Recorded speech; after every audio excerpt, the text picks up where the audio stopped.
So we are here at day 2 of the Festival of Education with Amanda Spielman, who is the Chief Inspector at Ofsted.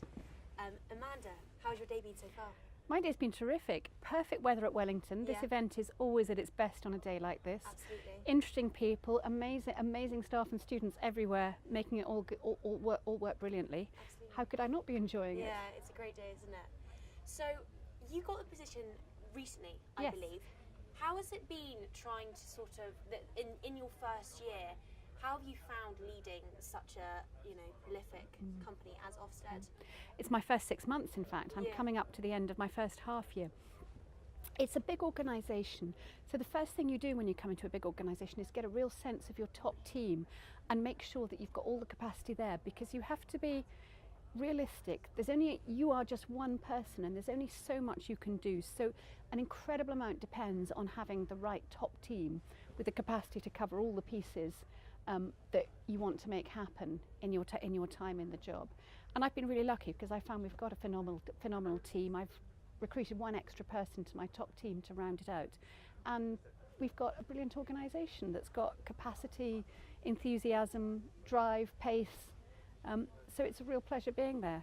So how do you think the process of inspecting schools is going to change within the next 5, 10, 15 years?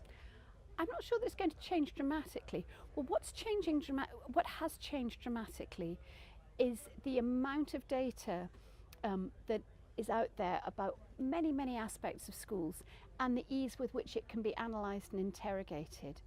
And inspection is very much based on human judgment, and the point of bringing people into the process is to complement the data, to round out the picture, to say how is this data being achieved in the right ways.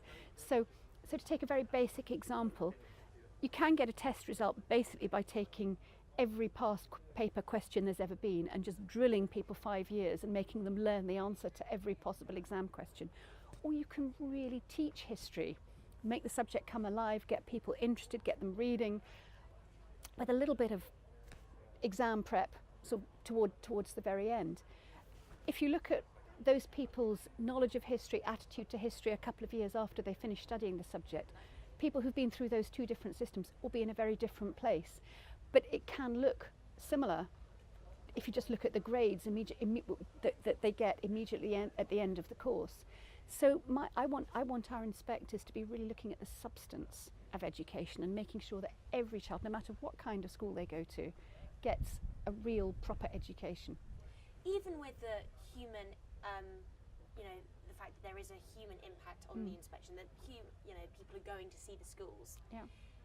Is there some inaccuracies in inspection of schools? And if so, how can you try and avoid that and make the valuing of schools as accurate as possible?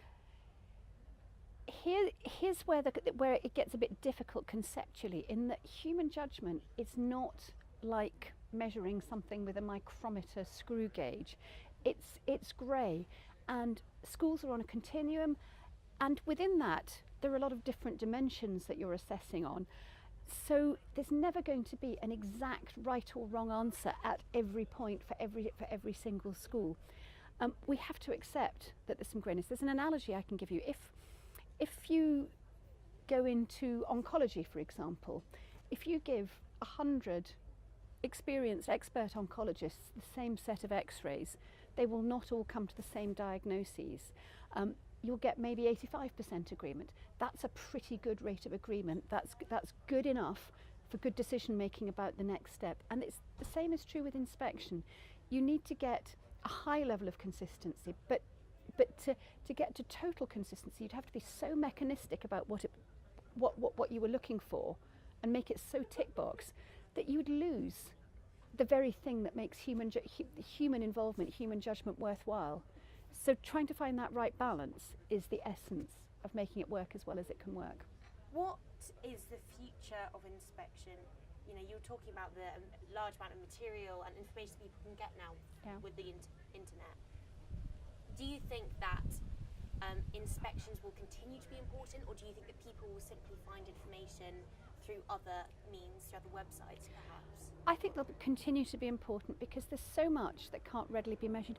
And in inspection, it's the difference between what somebody says about themselves, which most of us naturally don't very much like talking about the less good bits. Yeah.